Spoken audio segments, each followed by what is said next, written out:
Look at this question, guys. Probability AP MCET ఇచ్చింది. When 2 dice are thrown, the probability of getting sum of the values on them is 10 or 11. అంటే 2 dice role చేస్తుంటే ఒక డైలో 6 events ఉంటాయి. ఆ 2 numbers add చేస్తే 10 రావాలి are 11. Are అంటే ఏం చేయాలి? First total number of possibilities when 2 dice are thrown. 2 dice thrown కాబట్టి ఒక్కొక్క డైలో 6 ఈవెంట్స్ ఉంటాయి. టోటల్ 2 dice కాబట్టి 6 స్క్వేర్. ఈ 36 ఈవెంట్స్ వస్తే total possible events in 2 dice when 2 dice are thrown.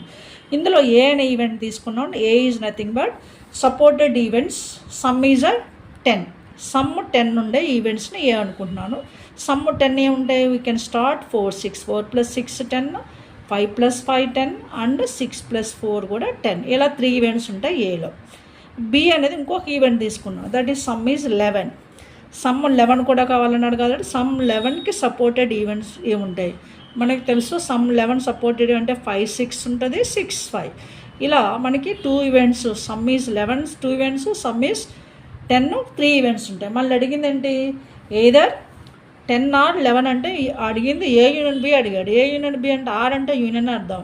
అంటే n of A union B number of events n A or B అంటే total union. Union అంటే 3 + 2 5 ఈవెంట్స్ ఉంటాయి. కాబట్టి ఏ యూనియన్ బిలో 5 events ఉంటాయి. టోటల్ ఈవెంట్స్ 36 ఉన్నాయి. కాబట్టి probability of either A union B either A or B is what is that? Supported events 5, total number of events 36. 5/36 అనేది we can pick up the second option. ఇలా number of videos చేస్తాను. నా channel maths super tips and tricks by Lakshmi. మీరు చూడకపోతే చూడండి. మీరు like చేస్తే మీ ఫ్రెండ్స్కి షేర్ చేయండి, సబ్స్క్రైబ్ చేయండి.